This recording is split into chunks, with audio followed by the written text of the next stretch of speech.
Donc Laurent Guérin qui va nous présenter donc My Web Application in 20 minutes. C'est en anglais ou en français? Non, ce sera en Ah, français, d'accord, sauf en avis français. contraire, mais ça devrait. Les slides, par contre, effectivement, sont en anglais. Bien, bonjour à tous. Merci d'être venus à cette présentation. Ça fait plaisir de voir des vraies salles avec des vrais gens. Donc, on va parler de génération de code et on va voir comment bâtir une application par bootstrapping en très peu de temps, plus ou moins 20 ou 15 minutes. Je me présente très rapidement. Donc, je suis Laurent Guérin. Mon vrai job, c'est d'être architecte software senior à Capgemini. Et puis, à côté de ça, je suis passionné d'open source et de software engineering, ce qui m'a conduit à créer, pour différents besoins, un générateur de code qui est bien sûr open source et qui est utilisé un peu partout maintenant dans le monde et entre autres sur nos projets également. Donc, première question qu'on peut légitimement se poser, c'est pourquoi faire de la génération de code? Alors, il y a une première réponse qui vient immédiatement à l'esprit, c'est la productivité. Il va de soi que quand vous aurez créé vos premiers templates de génération de code, vous allez pouvoir les réutiliser encore et encore, et donc gagner des dizaines et des dizaines de jours hommes très facilement. Ça, c'est évidemment le premier point. Ça va amener aussi de la simplicité, c'est-à-dire qu'on va remonter à un niveau d'abstraction supérieur, c'est-à-dire que les développeurs vont voir essentiellement un modèle, qui est souvent un modèle métier, et on va pouvoir embarquer dans les templates une partie de la complexité du code. L'autre point aussi fondamental, c'est la standardisation et la cohérence du code. C'est-à-dire que quand vous êtes en entreprise et que vous avez mis au point des règles de développement, des conventions, des bonnes pratiques, des patterns à utiliser de préférence, etc. Si vous mettez tout ça dans vos templates, ben forcément le code que vous allez générer, il va respecter toutes ces bonnes pratiques et vous aurez du code qui ne sera pas parfaitement homogène d'un projet à un autre. Ce qui induit aussi une notion de qualité, puisque donc, si les templates sont bien faits, vous aurez du clean code. Vous pourrez aussi générer des jeux de tests unitaires, donc on ne pourra plus dire on n'a pas eu le temps de faire des tests unitaires, ils sont là. Et on va le voir ici, je vais en générer quelques-uns. Voilà, donc c'est très bien tout ça. Par contre, la difficulté, c'est que très souvent, quand on regarde la génération de code, on tombe sur des outils qui peuvent être coûteux, qui sont parfois lourds, complexes à installer, à utiliser, etc. Et nous, on l'avait vécu, et c'est ce qui a amené à la création d'un outil beaucoup plus simple, en l'occurrence Telosys.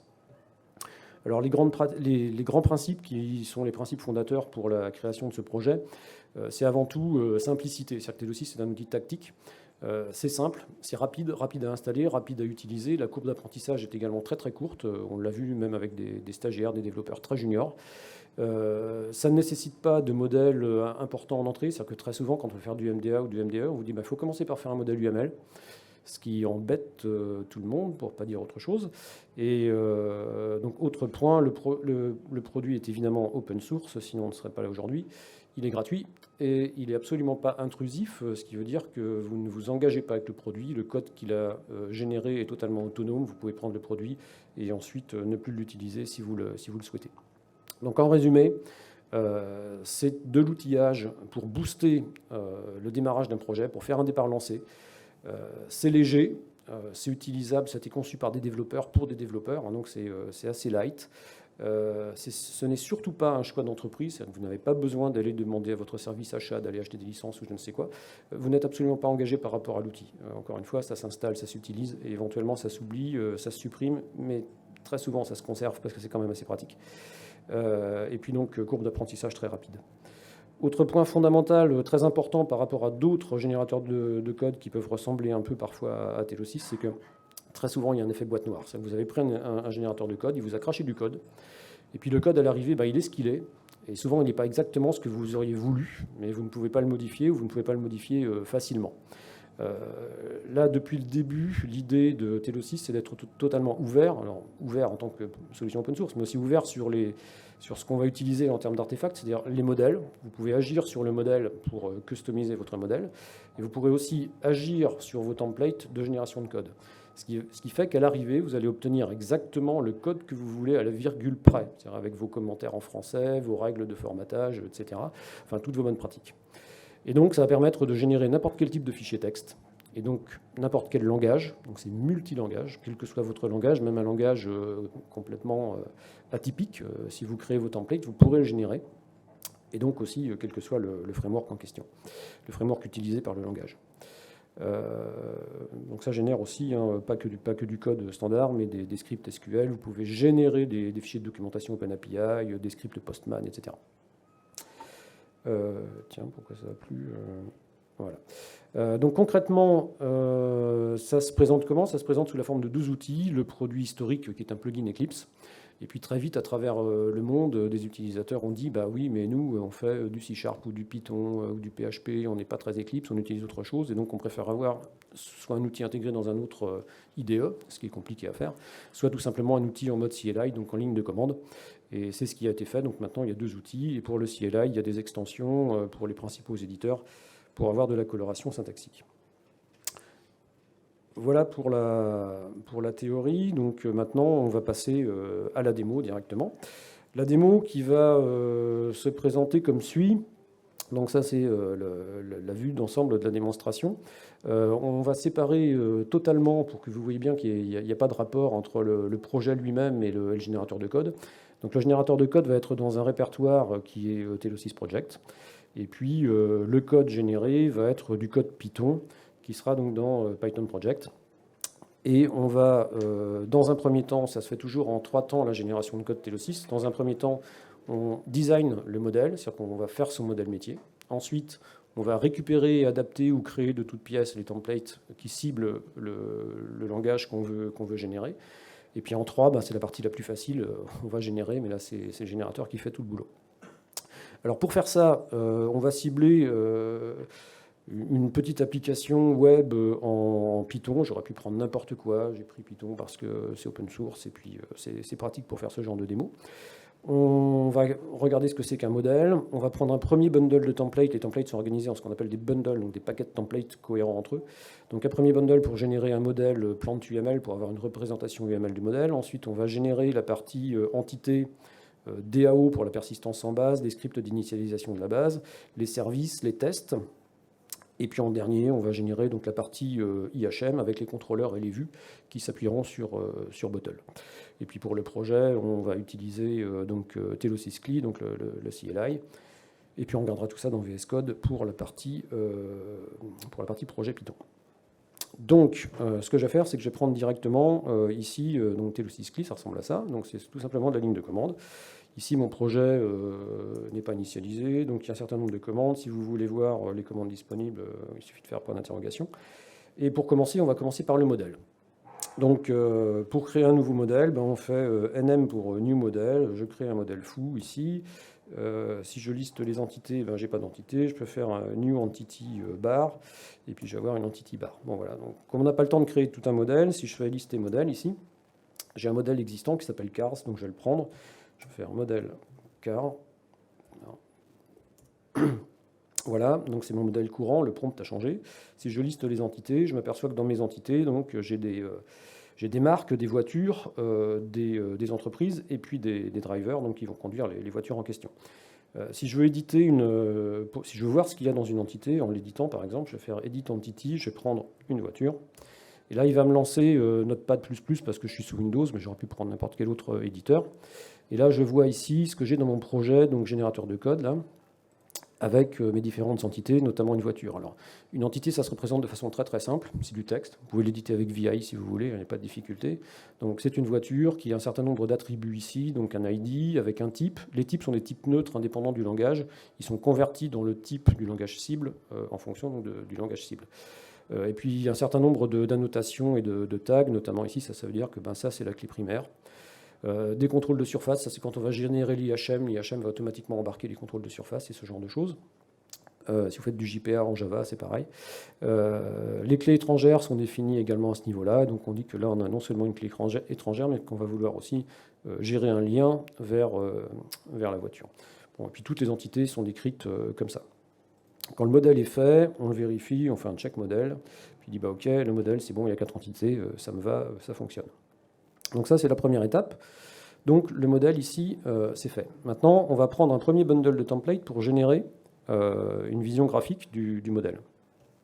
Donc si je liste mes bundles qui sont installés, alors tous les bundles sont évidemment aussi disponibles en open source et sont hébergés sur GitHub. Et il suffit de faire une liste, il va chercher sur GitHub, vous les ramenez, vous les installez, mais on n'a pas le temps de faire tout ça. Donc j'ai déjà tout un paquet qui est prêt ici. Et là, je vais sélectionner le bundle plante ou UML, il suffit de mettre une partie du nom. Donc le bundle courant, maintenant, c'est mon plante UML. Si je liste les templates, bon, il n'y a qu'un template, c'est pour générer le modèle. Donc je vais lancer la génération de code, je vais faire un gen étoile étoile, ce qui veut dire génère-moi, fais-moi une génération pour toutes les entités du modèle et pour tous les templates du bundle. Je valide. Ici, il me dit donc, je viens de générer un fichier qui s'appelle modèle plante.uml dans le répertoire plante.uml. Si j'ouvre ça dans mon VS Code, donc mon VS Code qui est vide pour l'instant, puisque dans Python, j'avais rien, pour l'instant, j'ai en tout et pour tout mon répertoire ici plante.uml dans lequel j'ai ce modèle. Donc ça, c'est le modèle ici qui vient de me générer à l'instant. D'ailleurs, on le voit ici, il y a l'heure et tout. Et ça, c'est le modèle donc plante.uml, ce qui va me permettre. Donc là, on a généré des modèles, on appelle ça une transformation de modèle. C'est-à-dire qu'on est parti d'un modèle TLO6 pour aller vers un modèle plante.uml. Et là, je peux faire une preview. Et là, il va me générer normalement la vision graphique. Voilà, donc ça, c'était mon modèle en entrée. Donc là, ma doc, elle est faite pour mon projet. Donc ça, c'était un premier exemple de génération de code. Et ce qui va nous intéresser maintenant, c'est de générer vraiment l'application. Donc, deuxième partie, on va générer cette partie-là, c'est-à-dire les DAO, les entités, les services, etc. Donc après, le principe est toujours le même. Je vais relister mes bundles. J'en ai un qui s'appelle SQL Alchemy ici, que je vais sélectionner. Je vais tout régénérer. Je vais lui mettre un -y pour qu'il ne me pose pas de questions. Et là, cette fois-ci, il m'a généré 30 fichiers. Donc, si je retourne dans VS Code, là, il y a un petit peu plus de monde. Cette fois-ci, j'ai toujours mon plante.uml, mais ce n'est pas ce qui m'intéresse. Dans les entités, j'ai mon entité voiture, comme tout à l'heure, qui a bien été générée là, à l'instant, qui est une classe Python, ça aurait pu être une classe Java, ça aurait pu être du C#, enfin le principe après est toujours le même, et donc qui est conforme, c'est ce qu'on disait tout à l'heure, hein, à vos règles de développement. Ensuite, on va avoir donc des DAO qui vont gérer des find, l'accès aux données pour cette entité, donc de faire du find all, find by ID, update, insert, save, delete, exist, etc. Et donc un DAO par entité. Si j'avais eu 40 entités, j'aurais eu 40 DAO, et ainsi de suite. Tout ça avec le même effort, hein, c'est gen étoile étoile, et c'est tout, quoi.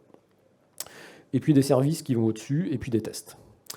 Donc, une fois que j'ai fait ça, je peux commencer à regarder ce que j'ai ici dans mon répertoire cible.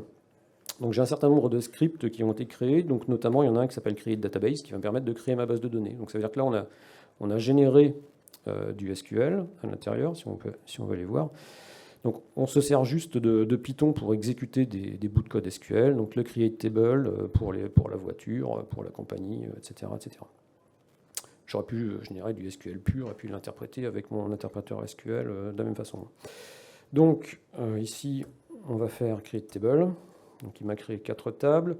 J'ai également un script d'initialisation qui va mettre une ligne dans chaque table avec les liens au niveau des foreign keys. Et maintenant que j'ai ça, je vais pouvoir lancer mes tests qui s'appellent run test ici. Et là, j'exécute mes tests de DAO. Donc tous les voyants sont au vert, donc ça veut dire que ici je vais vous montrer à quoi ressemblent les tests. Donc le test, en fait, il commence par supprimer, donc il instancie ici une classe de type, on est sur quoi? Sur des voitures là. Ensuite il la supprime pour être sûr qu'elle n'est pas là, il la recrée, il fait un find, il fait l'update, il le reload after update, et il refait un delete, et puis il fait des asserts pour s'assurer que tout ça se passe bien. Donc ça veut dire que là, pour résumer, donc on a généré des DAO, des services, des entités, on a généré les tests qui prouvent que les DAO fonctionnent bien. Donc il ne reste plus qu'à regarder après ce qui se passe côté IHM.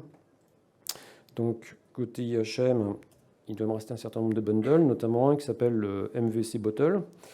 Donc je vais prendre mon MVC Bottle, je vais refaire un gen étoile étoile.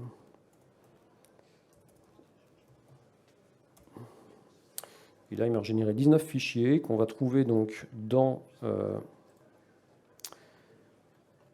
la partie vue. Donc, on va avoir des contrôleurs avec des routes ici, donc pour la route car. Et après, pour chaque entité, ce qui se passe, c'est qu'on a une liste qui présente la liste des entités et un formulaire qui permet donc de mettre à jour l'entité en question. Et ça, on va le retrouver. Donc, vous voyez que le code est complètement stéréotypé. Donc, ce que j'ai pour les voitures, après, je vais le retrouver pour la partie brand, compagnie, etc. Alors ça ne veut pas dire que votre IHM final, ça va être ça, parce que le générateur, lui, il ne sait pas exactement ce que vous voulez en termes de rendu, il y a peut-être des colonnes qui ne servent à rien, donc effectivement, il y a une partie du code après qu'il faudra retoucher pour l'aligner sur exactement ce que vous voulez, ou mettre un petit peu plus d'intelligence dans le modèle, en disant ça je le veux dans les listes, ça je le veux pas, en utilisant des annotations. Ça c'est à vous de voir, si vous voulez mettre l'effort dans le modèle ou dans le code après génération. Donc, maintenant, si je reviens sur ma ligne de commande ici, j'ai un app.py qui est là, que je vais lancer, qui me dit, j'ai lancé mon application, j'écoute sur le port 3000 en localhost. Donc sur le localhost en port 3000, on va trouver une petite application assez basique, c'est fait avec du Bootstrap, voilà, dans laquelle je vais retrouver donc, des compagnies. Je vais pouvoir créer donc, une compagnie ici, par exemple Stellantis, la sauvegarder, donc du coup elle apparaît bien dans la liste. Je vais pouvoir ensuite passer sur des marques, créer une marque du genre Peugeot, que je vais associer à Stellantis pour le coup, que je vais sauvegarder. Et donc après, on va pouvoir aller sur les voitures, créer une voiture quelconque de type 5008, année 2020, et qu'on va associer à Peugeot et puis à un driver que j'aurais pu créer tout à l'heure. Et donc l'application fonctionne, et si j'avais eu une cinquantaine d'entités, j'aurais toutes mes entités qui sont là. Donc voilà, tout ça pour vous montrer que si vous voulez donc démarrer un projet très rapidement avec un cadre pour que les développeurs après reprennent ça, c'est extrêmement rapide. Nous on est actuellement sur des gros projets de type microservice Java, où un microservice Java c'est un projet Java multimodule, parce qu'on fait du DDD avec 9 modules à peu près par microservice.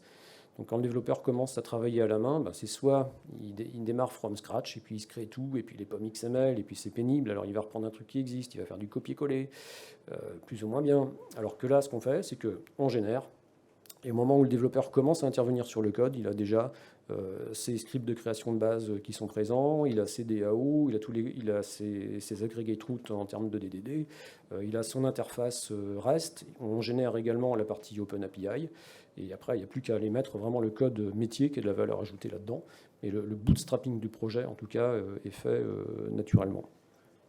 Je crois que j'arrive à peu près au bout, c'est ça. Ça va parce que derrière il y a la pause. Ok, très bien. Donc à la limite, je peux aussi vous montrer, il y a un autre bundle ici qui est le bundle REST. Donc on peut dire, je vais en plus faire du REST. Donc je vais régénérer.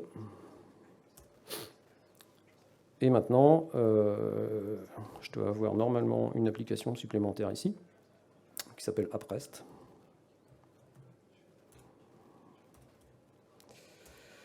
Qui, elle, va écouter sur le port 3001. Et là, du coup, je peux aller sur le port 3001. Je dois avoir un lien quelque part ici. Et là, je récupère bien les voitures que je viens de créer en REST. Donc, ensuite, si vous voulez personnaliser, la personnalisation, c'est là que ça se passe. Donc, on disait personnalisation du modèle, donc c'est au niveau du modèle ici. Les templates, c'est assez simple, ça se présente comme ça.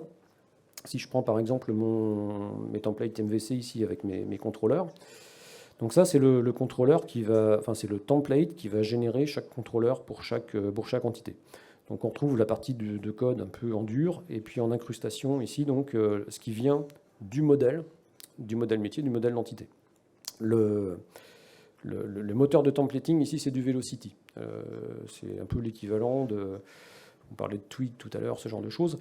Là, Velocity, c'est un des principaux moteurs de templating Java avec FreeMarker, qui fait partie de la fondation Apache, donc qui est très très connu et très bien documenté, sur lequel on peut faire des tas de choses.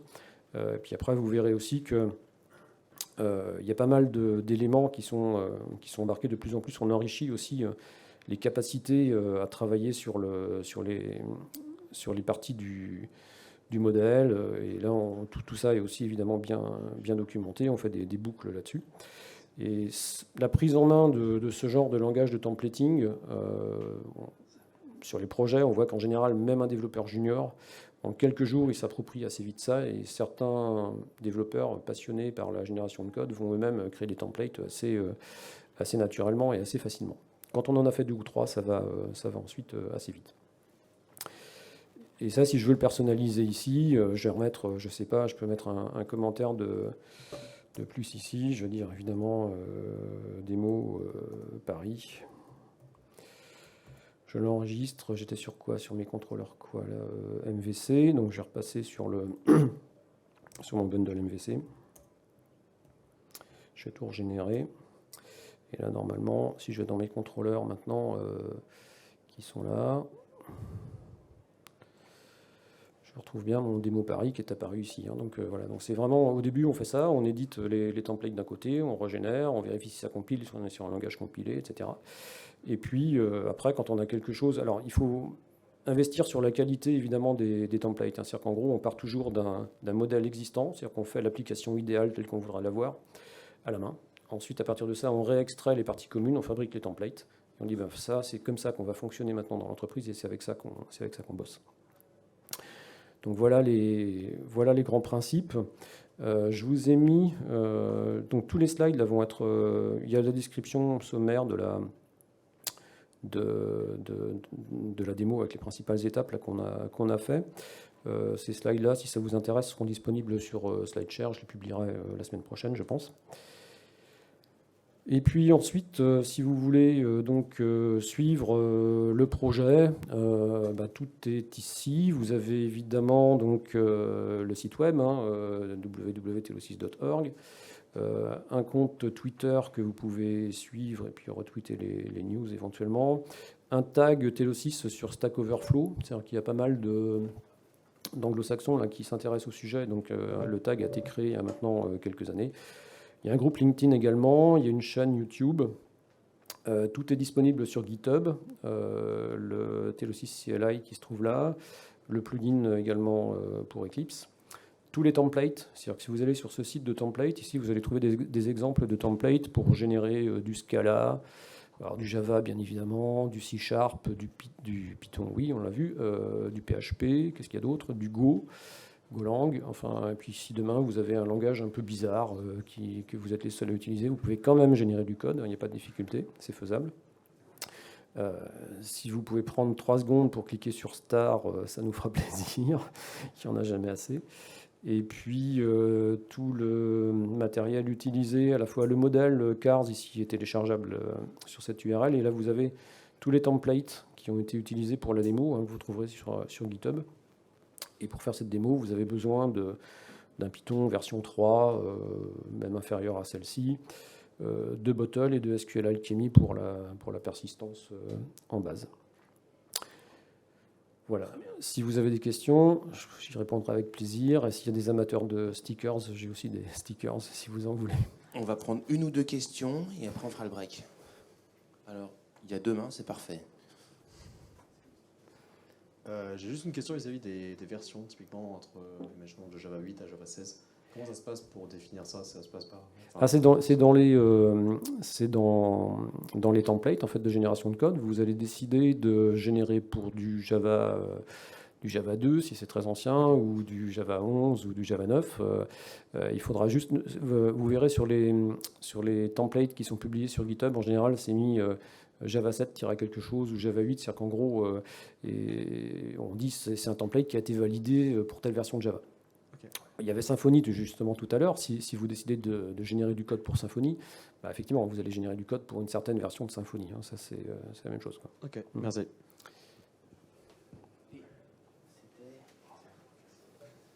Et selon vous, quels sont les avantages et inconvénients de votre système par rapport, par exemple, un système bien connu basé sur OpenAPI, génération de code. Parce que là-bas, il y a une spécification OpenAPI.